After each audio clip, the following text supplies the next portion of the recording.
하나님의 말씀입니다. 하나님의 말씀은 신약성경 누가복음 3장 1절로 6절입니다.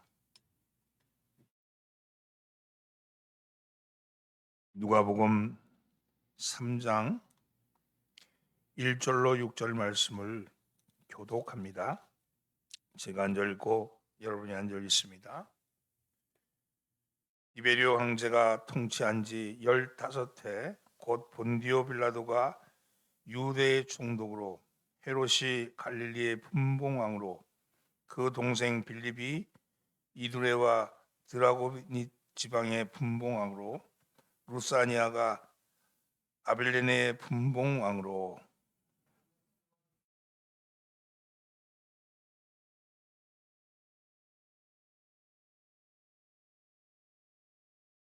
요한이 요단강 부근 각처에 와서 죄사함을 받게 하는 회개의 세례를 전파하니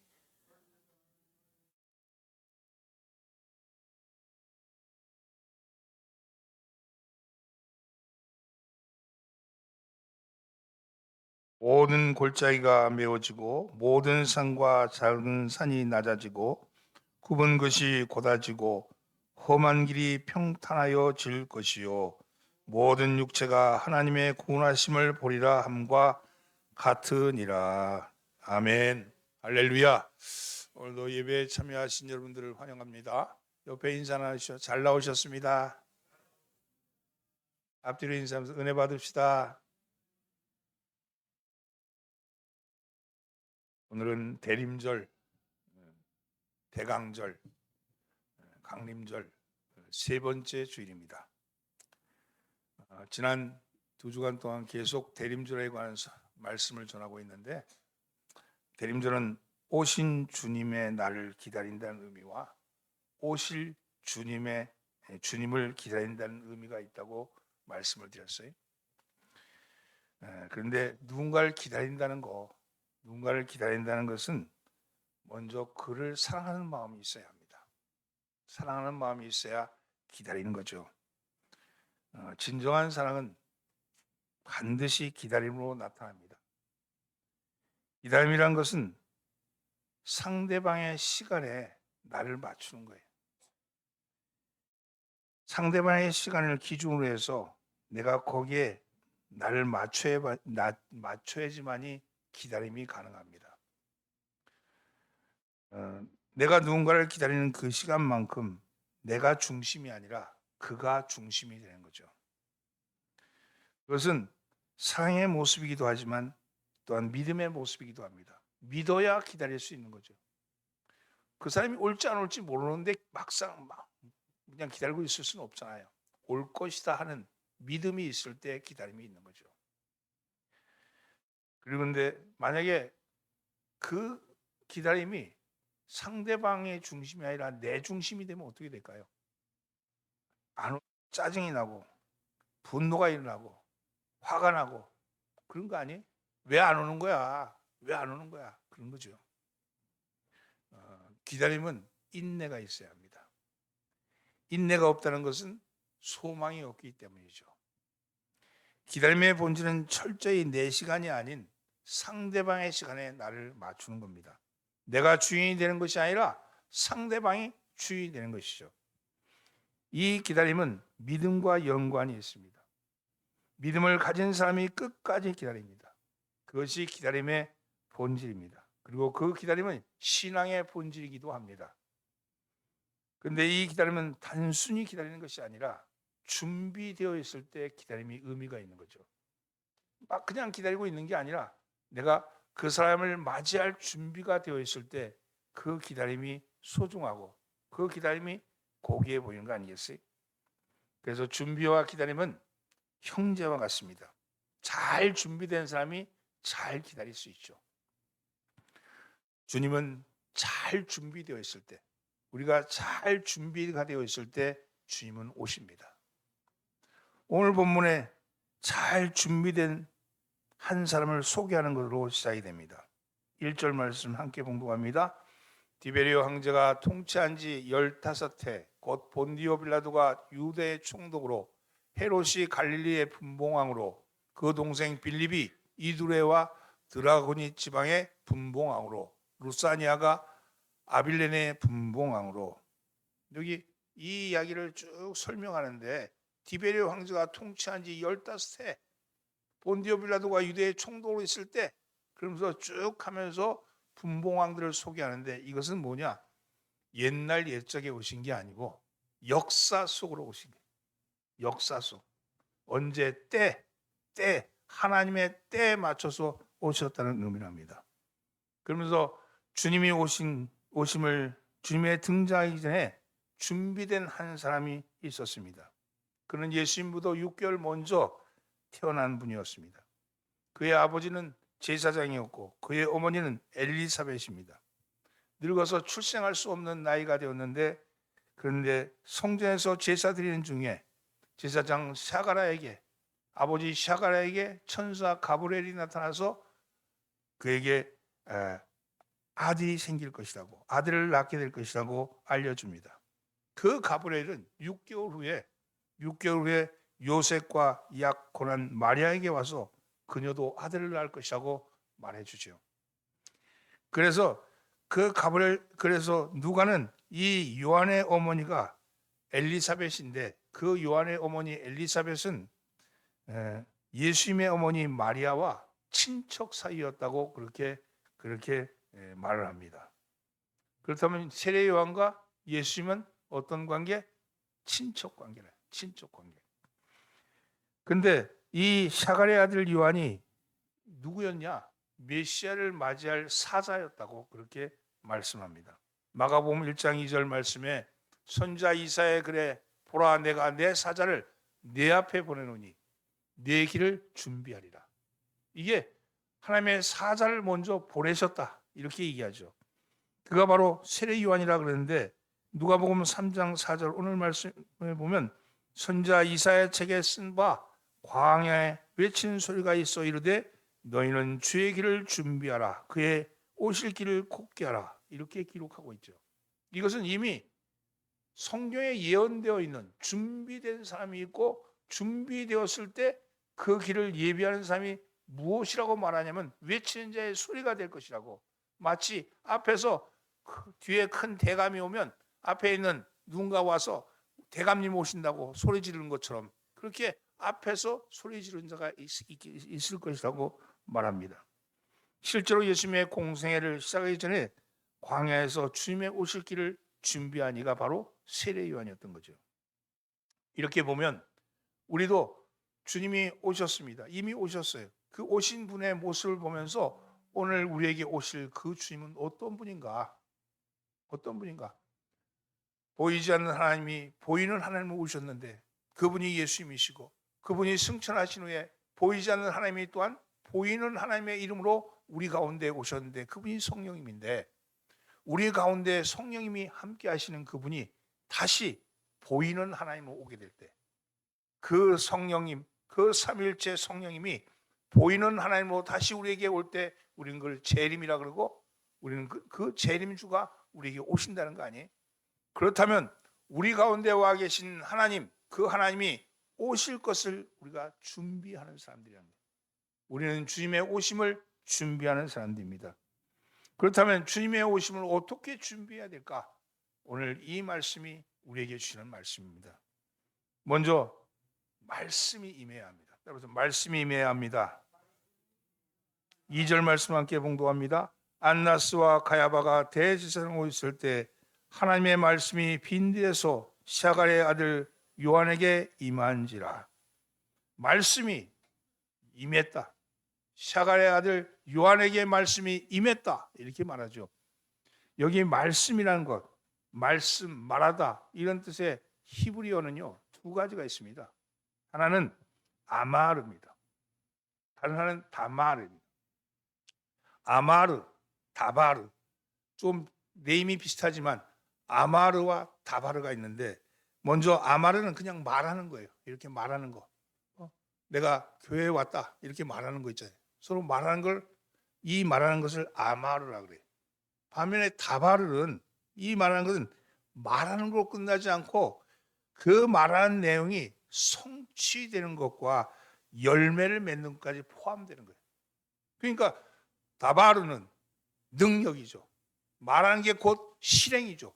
말하는 것이 결과가 있다는 거죠. 이게 다바르예요. 하나님의 말씀은 다바르입니다. 한마디로 하나님은 말씀하시는 분이시잖아요. 그런데 그 말씀하시는 분이 말씀 다바르로 우주 만물을 창조하셨고, 말씀을 통해서 당신을 계시할 뿐만 아니라 말씀을 통해서 우리의 삶을 인도하신다는 겁니다.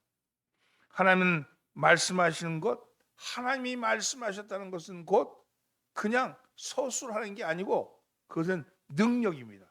그거는 역사입니다. 당신을 계시하는 겁니다. 곧 일하는 겁니다. 한 번 말씀하시면 그 말씀의 내용은 곧 성취되기 때문입니다. 그거에 대해서는 이사야서 55장 10절로 11절에 이렇게 말합니다.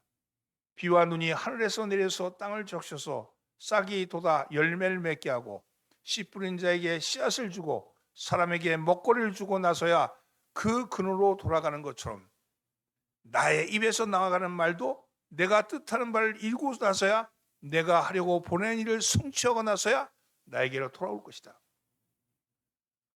비와 눈이 하늘에서 내려서 땅을 적시고 싹을 돋아 열매를 맺게 하고 그래서 먹거리를 주고 나서야 그 근원으로 돌아가는 것처럼 내가 하는 말도 내가 뜻하는 바를 이루고 나서야 내가 하려고 보낸 일을 성취하고 나서야 내게로 돌아올 것이다.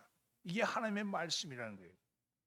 여러분, 말씀이 임한다는 것은 하나님의 다바르, 하나님의 능력의 말씀이 내 삶에 임한다는 것은 내 삶 전체 실제적으로 그 말씀이 적용되고 열매를 맺게 한다는 거예요.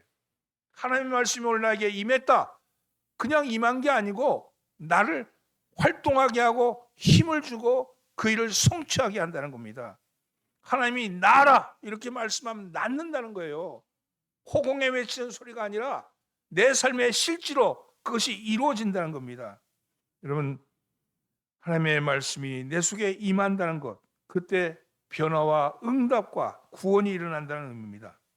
이것은 단순히 아는 것을 넘어서서 그 말씀, 다바르의 말씀이 나의 삶의 원칙이 되고 능력이 되어 나타나는 겁니다.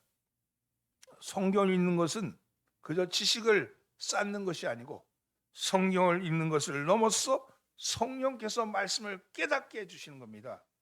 말씀을 삶으로 순종할 때 우리는 죽어서 가는 하나님 나라가 아니라 살아서 역사하시는 하나님 나라를 체험하는 거예요. 오늘 말씀이 내게 임하시면 그 말씀을 통해서 내 삶에 하나님 나라가 되어가는 겁니다. 하나님 나라가 뭡니까? 감사죠. 하나님 나라가 뭡니까? 기쁨이죠. 말씀을 듣는 순간 감사가 우러나고 말씀을 듣는 순간 기쁨이 내 마음에서 솟구쳐 오를 때 하나님 나라가 지금 내게 임한 것 아니겠습니까? 사랑하는 성도들은 말씀이 임할 때 우리의 영적인 침체가 극복되고 혼란이 정돈되며 하나님의 뜻 안에서 능력 있는 삶을 살아갈 수 있습니다. 특별히 말씀을 듣는 중에 성령의 체험하는 것, 성령의 임재를 체험하는 겁니다. 그러므로 말씀을 제한하지 마십시오. 하나님의 말씀을 내가 제한하지 마십시오. 하나님의 말씀은 자유로우시며 하나님의 말씀은 능력이시며 하나님의 말씀은 하나님 자체이십니다. 여러분, 사도행전 10장 44절에 이런 말씀이 나와요. 여러분, 베드로가 이 말을 할 때 성령이 말씀 듣는 모든 사람에게 내려오시니, 지금 베드로가 고넬료의 집에 갔어요. 이방인 고넬료의 집에 가서 말씀을 증거합니다. 말씀을 증거하는데 거기 모여있는 사람들이 전체가 이방인들이죠. 아니, 이방인 아닌 사람도 있었을 거예요. 아마 종들도 있었을 것이고 구경 온 사람도 있을지 모릅니다. 그런데 베드로가 말씀을 전할 때 성령이 그들 속에 임하였다. 성령이 말씀 듣는 모든 사람에게 내려오셨다. 내려오셨다는 건 인격적이라는 거예요. 인격적이라는 겁니다. 여러분, 듣는 자에게 성령이 임하셔서 깨닫게 하시고 믿게 하십니다. 여러분, 그러한 역사가 여러분에게 일어나기를 예수님으로 축원합니다. 말씀을 듣는 것, 말씀을 들을 때, 말씀이 임할 때 우리는 설렘이 생깁니다. 설렘. 청년사역연구소 대표였던 이상각 교수가 수많은 청년에게 전하는 편지를 설렘이라 그래서, 이 설렘이라는 뜻은 말씀 설자에 올레자 이말임자. 그래서 말씀이 오늘 임하였다.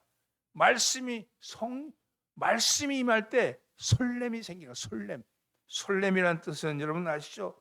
마음이 가라앉지 않고 들떠서 두근두근거리며 심장이 뛰는 것. 이게 설렘 아닙니까? 말씀이 우리에게 임하면 설렘이 생기는 거예요. 그래서 시편 119편 103절에 주의 말씀이 맛이 내게 어찌 그리 단지요, 내 입에 꿀보다 더 다니이다. 하나님의 말씀이 얼마나 단지 내 입에 꿀보다 더 달다. 그러면서 말하기를 이 말씀은 나의 고난 중에 위로라. 주의 말씀이 나를 살리셨기 때문이다. 그 말씀이 나에게 오면 그 말씀이 꿀보다 더 난 말씀이 내 영혼 나를 살렸다고 고백합니다. 똑같은 하나님의 말씀을 들어도 듣는 사람의 반응은 제각기입니다. 어떤 게는 오라 하나님이 목사님이 완전히 나들으라고 하는 소리구먼, 저거 날 찍어놓고 하는 소리구먼, 이렇게 듣는 사람이 있죠. 나한테 무슨 감정이 있어 저런 말씀하나 화가 나는 거예요. 또 어떤 분은 저거 누구한테 들으라는 소리구먼, 근데 미안하게도 오늘 그 권사 안 나왔네, 그런 사람이 있죠. 반면에 어떤 분들은 이렇게 얘기합니다. 하나님이 목사님을 통해서 나에게 하시는 말씀이구나, 하나님 목사님을 통해서 나에게 이르는 말씀이구나, 그렇게 깨닫죠. 성령이 임하는 사람과 임하지 않은 사람의 반응은 완전히 다릅니다. 같은 말씀이 임하여도 어떻게 임하느냐 하는 것에 따라서 전혀 다른 반응이 나오는 거죠. 사랑하는 성도 여러분, 하나님의 말씀을 들을 때 여러분에게 말씀이 하나님의 말씀으로 임하시기를 예수님으로 축원합니다. 하나님의 말씀을 들을 때 무릎을 꿇는 심정으로 들으셔야 합니다. 요나가 니느웨 백성들에게 하나님의 말씀을 전하라 그랬는데 요게 요나 나요 내가 마음에 안 들어. 니느웨 백성은 망해야 될 백성인데 하나님 거기를 구원하라고 소리 지르라 그러니 화가 나잖아요. 그래도 그 목에 끌려가지고 어쩔 수 없이 가서 전합니다. 여러분 그럴 때 전할 때 기쁨 나서 선포했겠어요? 믿으시오. 믿고 믿으면 이 하나님 말씀이 망할 겁니다. 이렇게 얘기하는데 근데 놀랍게도 있잖아요. 이 니느웨 백성들은 무릎을 꿇고 회개하면서 그러면서 하나님의 말씀을 들었다는 거예요. 여러분 니느웨가 멸망 안 했죠. 여러분 그렇습니다. 느헤미야 8장에 보면 이스라엘이 바벨론 포로로 귀환한 후에 와봤더니 모든 성은 무너졌고 성은 무너졌고 성전은 무너져 있어요. 그 폐허 가운데 있는 그 가운데 그때 수문 앞 광장에서 학사 에스라가 하나님의 말씀을 선포합니다. 이때 이 백성들은 무릎을 꿇었습니다. 무릎을 꿇는다는 것, 그것은 그 어떤 명령에도 복종하겠다는 자세입니다. 무릎을 꿇지 않으면 상대방의 말에 따라서 반항도 하고 이의도 제기합니다. 더 성질을 나면 대판 싸움까지도 합니다. 무릎을 꿇는다는 것, 내가 그 말씀에 복종하겠습니다. 그 말씀을 따르겠습니다. 그 말씀을 내 말씀으로 먹겠습니다 하는 그런 자세 아닙니까? 하나님의 말씀이 나에게 임하면 무릎을 꿇어야 합니다. 주님의 길을 준비하시는 사랑하는 성도 여러분, 하나님의 말씀을 무릎을 꿇는 심정으로 여러분 말씀을 들으시기를 예수님으로 축원합니다. 두 번째요, 회개함으로 마음을 새롭게 해야 합니다. 여러분 마음을 새롭게 해야 합니다. 3절 말씀 함께 봉독합니다. 요한이 요단강 부근 각처에 와서 죄사함을 받게 하는 회개의 세례를 전파하니, 죄사함을 받게 하는 회개의 세례를 전파한다. 여기서 회개의 세례는요, 마음을 새롭게 한다는 거예요. 세례는 물을 뿌리는 거잖아요. 깨끗게 하게 하는 거죠. 회개로 말미암아 마음이 새로워집니다. 여러분 다윗은요 이렇게 기도했어요. 이렇게 기도했습니다. 하나님이여 내 속에 정한 마음을 창조하시고 내 안에 정직한 영을 새롭게 하소서. 이 기도는 어떤 기도입니까? 다윗이 밧세바를 범한 후에 하나님의 말씀을 듣고 나서는 내가 더러워졌구나. 내가 이게 내 몸이 이제 하나님으로부터 완전히 죄로 빠졌구나. 이럴 때 그 심정으로 하나님이여 내 속에 정한 마음을 창조하시고 내 안에 정직한 영을 새롭게 하소서. 이렇게 기도합니다. 여러분 회개함으로 마음을 거룩하게 할 수 있습니다. 보이는 하나님이신 예수님은 우리의 마음을 새롭게 하시려고 십자가의 제물이 되어서 돌아가셨습니다. 그 십자가를 바라보면서 그 십자가에 매달린 그 주님, 그 고기 덩어리처럼 매달려 있는 그 주님이 그것이 바로 내 죄였구나 하는 것을 깨닫게 될 때 회개가 일어난 거죠. 회개한다는 것은 구체적으로 무엇을 말하는 겁니까? 사고의 틀, 생각의 틀, 관점이 바뀐다는 거예요. 회개한다는 것은 그냥 죄를 고백하는 그게 아니고요. 관점이 바뀐다는 겁니다. 생각이 바뀐다는 거예요.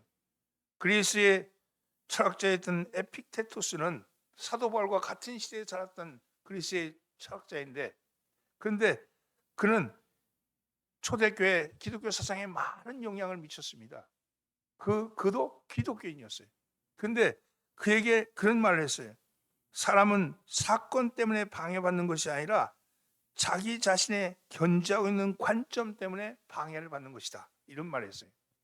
미국의 심리학자였던 엘버트 앨리스는 당신을 화나게 하는 건 과거나 현재의 상처 때문만이 아닙니다. 그것을 바라보는 당신의 시각이 당신을 화나게 만드는 것입니다. 이렇게 말했죠. 여러분, 이게 뭐냐? 관점이 바뀌어야 돼. 관점이. 시각이 바뀌어야 합니다. 어떤 사람에 대해서 부정적인 시각을 가지고 있으면요, 저 사람이 아무리 잘하려고 애써도 그게 이뻐 보이지 않아. 응? 아무리 저거. 근데 내 시각이 바뀌면 저 사람이 뭘 해도 이뻐 보여. 여러분, 관점이 바뀌어야 된다니까요. 부정적인 관점이 긍정적인 관점으로 바뀌셔야 돼. 부정적인 생각만 가득 차 있으면 모든 것이 다 부정적으로 보여요. 근데 생각을 좀 바꾸면 모든 것이 아름다워 보인다니까요. 얘기한다는 것은 관점이 바뀌는 겁니다. 예수님이 많은 삶을 치료해 주셨어요. 병자를 치유해 주시죠. 이런 병자를 치유한다는 게 뭐냐? 여러분, 병자라는 건요, 죽음의 그림자예요. 죽음의 그림자를 치유하셨어요. 죽음의 그림자만 치유한 것이 아니라 그네들의 생각도 바꾸신 겁니다. 육신의 치유가 중요한 게 아니라 그의 생각을 바꿨어요. 구원받았다는 걸로 바꿨잖아요. 영원히 구원받지 못할 자, 나는 저주받을 자, 나는 이런 존재로 끝날 자를 하나님이 구원하셨다 그랬더니 하나님의 구원이 이곳에 임하였다고 이렇게 말합니다. 여러분 회개함으로 올바른 삶을 살라는 거죠. 현재의 모습, 나는 이 정도밖에 안 돼, 이렇게 생각하는 것을 내가 그거밖에 안 됩니다, 그 정도 안 되는데도 불구하고 그 정도 된다고 막 기를 쓰면서 살다 보니까 눌리는 거예요. 그때 나는 그것밖에 안 됩니다, 그러나 주님이 함께 하시면 나는 새로워질 수 있습니다, 새롭게 바뀝니다라고 고백하는 거죠. 거짓되고 잘못된 신념을 깨뜨리기 위해서 우리 속에, 우리 사고 속에, 우리 생각 속에 깊이 자리 잡고 있는 병들고 쓸모없는 마음과 생각을 새롭게 하셔야 합니다. 여러분, 우리의 주님은 새롭게 하시는 분이십니다. 우리의 마음 안에 일어나는 갈등, 하나님 생각과 사탄의 생각이 전쟁을 벌입니다. 죽음과 생명이 전쟁을 벌입니다. 어디를 택할 것인가? 긍정적으로 볼 것인가? 부정적으로 볼 것인가에 따라서 내 삶에 가는 길이 달라지는 거예요. 여러분 회개하라고 말씀합니다. 지금까지 생각해왔던 생각을 뒤집어 보십시오. 이래서 되겠어? 이래야 되겠어? 맨날 앉아가지고 끌려다니는 거. 상황에 끌려다니지 말고 상황을 주도하기 위해서는요, 여러분 생각을 부정적인 생각에서 긍정적인 생각으로 바꾸셔야 된다는 거예요. 내 인생, 내 운명, 여러분 내 팔자 그렇게 생각하지 마세요. 하나님이 여러분을 택하셔서 하나님의 길로 여러분을 인도하십니다. 그분은 긍정의 길로 우리를 인도하시는 분이십니다. 긍정의 길을 아는 것, 그것은 바로 은혜를 아는 거예요. 은혜를 아는 거예요. 하나님의 은혜가 내게 임하시면 내 생각이 변화가 일어나는 거예요. 하나님의 은혜가 임할 때 회개의 역사가 일어납니다. 회개해서 은혜가 오는 게 아니라 은혜가 와서 회개가 되는 거예요. 회개하라 회개하라 그러니까 내가 무슨 회개할 수 있는 고난이 있는 것 생각하지만 회개는 내 고난이 아니야. 회개할 수 있는 거야. 하나님의 은혜가 임하셔야 돼. 말씀이 임하시면 그 말씀으로 인해서 내 삶이 뒤집어지는 거예요. 변화가 되는 거예요. 생각이 바뀌는 거예요. 여러분, 하나님의 은혜가 여러분에게 임하기를 예수님으로 축원합니다. 사랑하는 성도들은 사람은 고쳐 쓸 수 없다 이런 말을 하죠. 아이고 머리 금은 짐승 걷어왔자 소용없다 이런 얘기 하잖아요. 살면서 새록새록 느낄 때도 있죠. 이 전쟁터에서, 이 생존 경제의 전쟁터에서 그도 살기 위해서 나에게 은혜 베푼 사람에게 칼을 들려대기도 하고 거짓말로 나를 넘어뜨리기도 하고 그런 일이 일어나죠. 그러나 사람은, 세상 사람들은 바꿀 수 없지만 하나님은 회개한 사람을 여러분 변화시키시고 고치는 분입니다. 어떻게 해야 마음을 새롭게 할 수 있습니까? 에스겔서 18장 31절 말씀, 너희는 범한 모든 죄악을 버리고 마음과 영을 새롭게 할지어다. 은혜가, 이 말씀에 은혜가 있기를 예수님을 축원합니다. 새롭게 변화하는 것, 그것이 예수님과 하나가 되는 것이며 심령을 새롭게 함으로 인해서 의와 진리의 거룩함으로 지으심을 받은 옛사람이 아닌 새사람을 입는 길입니다. 여러분 그런 길이 일어나기를 예수님으로 축원합니다. 세 번째는요, 따라서 눈이 열려야 합니다. 그래야 하나님의 구원하심을 볼 수 있기 때문입니다. 5절로 6절 말씀 함께 봉독합니다. 모든 골짜기가 메워지고 모든 산과 작은 산이 낮아지고 굽은 것이 곧아지고 험한 길이 평탄해질 것이요 모든 육체가 하나님의 구원하심을 보리라 함과 같으니라. 모든 육체가 하나님의 구원하심을 보리라. 구원하심을 보리라. 본다는 것은 눈이 열려야 되죠. 여러분 보이는 것을 보는 것은 육신의 눈이라면 보이지 않는 것을 보는 눈은 영의 눈이죠. 하나님이 영의 눈이 열리기를 말씀하는 겁니다. 눈이 열린다는 것은 죽은 믿음이 아니라 산 믿음으로 산다는 거예요. 죽은 믿음과 산 믿음, 어떤 게 죽은 믿음이고 어떤 게 산 믿음일까? 여러분 이렇게 이런 이야기를 합니다. 내 믿음에 대한 고백을 할 때 내가 이런 고백을 하죠. 나는 지나고 나니까 하나님이 은혜였어. 지나고 나니까 하나님의 은혜였어. 이런 말을 하잖아요.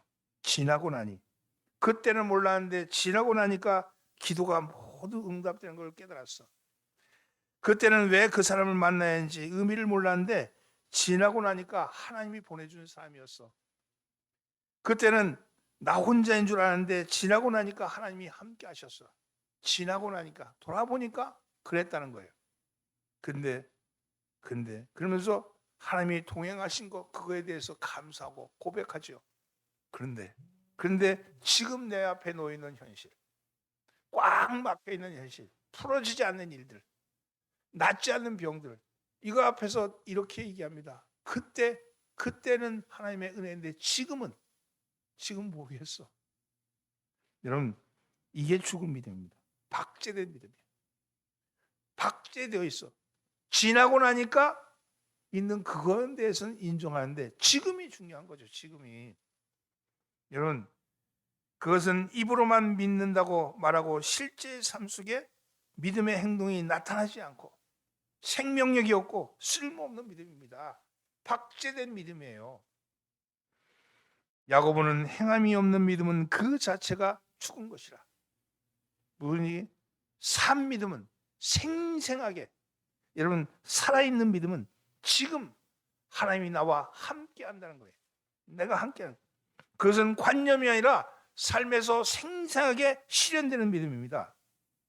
어떤 집사님에게 목사님이 당에 앞두고선 관리부 일을 좀 맡아달라, 관리부장을 맡아달라 이렇게 얘기했어요.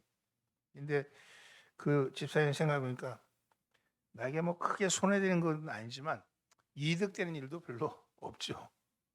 그리고 시간을 빼앗길 듯 합니다. 그래서 생각에 내가 예배만 참석을 잘하면 되지, 예? 이런 일까지 내가 해야 하나 이런 생각이 들었습니다. 그래서 완곡하게 거절했어요. 완곡. 목사님 기분 상하지 않게 거절했어요. 그리고 그 일을 거절했다 그래서 그의 삶에 무슨 일이 났냐? 아무 일도 일어나지 않았어요. 만약에 그 일을 거절하고 교회 나가다가 넘어져서 다리가 부러졌으면 그러면 아이고 하나님의 말씀을 내가 거역해서 이랬구나 이런 생각이 들 텐데 아무 일도 일어나지 않죠. 그저 주일 나오면 예배에 잘 참석하고 신앙생활 잘했습니다. 그런데 영적으로 보면요 기회를 놓친 거예요. 기회를 놓친 겁니다. 새로운 기회를 놓친 겁니다. 하나님은 그 집사가 믿음이 있는지 없는지 그 믿음을 달아본 거예요. 그 집사는 앞으로도 계속 열심히 예배에 참석할 것이지만 살아있는 하나님이 함께 일하시는 생생한 믿음은 체험하지 못하는 겁니다.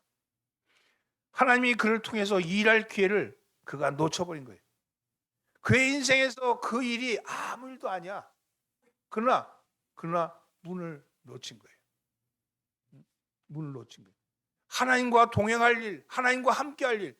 하나님은 지금 그 일은 별일이 아니에요. 그런데 놀라운 일을 계획하고 계시고 그 일을 통해서 새로운 자리로 이끄시는 기회를 만드신 분이라는 거예요. 많은 사람들이 그 기회를 놓치고 있는 거예요. 문 앞까지 가서는 문을 열고 들어가지 않다 해서 뭐 문제 생기는 거 없어. 그러나 문을 열고 들어가야 그 집을 들어가죠. 여러분 그게 신앙인 거예요. 신앙. 많은 사람들이 이걸 몰라요. 이걸 몰라서 기껏 문 앞까지는 왔는데 막상 문고리를 잡고 끝나고 마는 거예요. 문고리를 잡고. 여러분 이걸 믿으시기 바랍니다. 여러분 이게 열려야 참 믿음이에요. 내 계획대로 내 뜻대로 안 돼도 여러분 살짝 하나님이 나와 함께 내 곁에 괴롭히는 사람이 내 곁에 온다 할지라도 예기치 못한 사람이 나를 방문해서 요청을 한다 할지라도 하나님이 함께 하시는 믿음을 가지시면 환대하셔야 돼요. 주님은 나의 울타리가 되시고 나의 깃대가 되시고 나의 산성이 되시고 고백 그렇게 하잖아요. 여러분 주님이 나와 함께 하시는 거예요. 근데 누군가가 나에게 와서 나를 괴롭히는 사람이 왔어. 그 사람 하나님 보내주신 사람이 아니에요. 그 사람도 하나님이 보내주셨기 때문에 내 울타리에 들어온 거야. 여러분 하나님은요 낯선 손님으로 방문하세요. 낯익은 손님으로 오시지 않아요. 낯선 손님으로 어떨 때는 싸나운 손님으로 오고 어떨 때는 화내는 손님으로 오고 어떨 때는 내 속을 뒤집는 손님으로 온다는 거예요. 하나님이 그렇게 오시는 거예요. 근데 내가 내 입맛에 골라서 내 좋아하는 사람만 이렇게 하는 건 내 울타리 안에 있는 사람이야. 주님은 울타리를 넘어서서 들어오시는 사람을 환대하셔야 합니다. 이런 거예요. 누가 화를 내게 하냐면 내가 화가 나는 거예요. 저 사람이 날 와서 막 괴롭히고 이러면 내가 화가 나는 거예요. 저 사람이 화나는 게 아니야. 근데 저 사람이 화를 내게 하는 행동을 할지라도 내가 내 마음이 안정되어 있고 잠잠하면 저 사람이 나에게 오는 거죠. 주님은요, 주님 때때로 낯선 이들을 통해서 우리의 길을 인도하십니다. 오늘 여러분 주님이 보낸 사람을 거절하지 마십시오. 여러분의 하나님의 자녀라면 진정으로 현재의 믿음을 가지고 생생한 믿음으로 주님과 동행하는 삶을 산다면 여러분의 풀리지 않는 일들이 때때로는 사기꾼 같은 놈이 와가지고 나를 내게 디딤돌이 되기도 하고 여러분 사기치는 놈이 와가지고 나에게 와서 도움이 되기도 하고 나를 넘어뜨리고자 하는 자가 와서 나를 일으키는 자가 되기도 한다는 사실입니다. 여기에 중요한 것은 저게 일으킬 놈인가 나를 넘어뜨리는가 그게 중요한 게 아니고요. 하나님이 나와 함께 하시다. 하나님이 나와 함께 하신다는 그 믿음을 갖는 게 중요하죠. 그게 보여야 해요. 그게 보여야 돼요. 하나님의 일하심이 보여줘야 돼요. 오늘 나에게 일어나는 많은 일들 가운데 왜 하나님의 일하심을 못 보느냐? 아까 얘기했잖아요. 그 집사님에게 아무 일도 일어나지 않아. 신앙생활 끝까지 잘할 거예요. 그러나 생생하신 하나님, 지금 일하시는 하나님, 나를 통해서 일하고자 하는 하나님은 체험하지 못하는 거죠. 그저 믿음 좋아서 집사가 되고 권사가 되고 장로가 될지 몰라도 하나님의 역사하시는 믿음의 사람이 되지는 못한다는 겁니다. 사랑하는 성도 여러분, 우리 주님이 오실 것을 맞을 준비를 하는 사람들이 우리들 아닙니까? 보이지 않는 하나님이 일하는 것을 보시는 산 믿음의 사람이 되기를 바랍니다. 옆에 있는 사람 산 믿음의 사람이 됩시다. 우리는 대림절 지내고 있습니다. 이 대림절 기간에 주님의 오심을 기다리는데 성탄절 준비하면서 많은 교회들이 반짝이를 붙이고 또 캐롤을 울리고 백화점에서 상품을 사고 파티를 할 준비를 하고 막 떠들썩하지만 이미 오신 주님을 온전히 맞이하지도 못하면서 함께하지도 못하면서 그러면서 그저 겉만 번들한 거죠.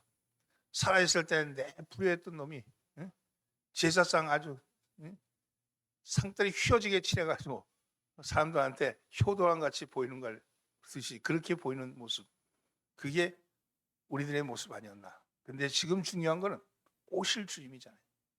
당장이라도 지금 오실 주님, 나와 함께 생사하게 하는 나라를 살아갈 그 주님, 그 주님을 기다리시는 여러분들은 오늘 말씀이 임해야 합니다. 여러분, 그리고 회개해서 마음을 관점을 바꿔서 여러분 마음을 새롭게 하셔야 합니다. 그리고 끝으로 여러분의 눈이 열리셔서 오늘 일하시는 하나님을 발견하시는 여러분 되기를 예수님으로 축원합니다.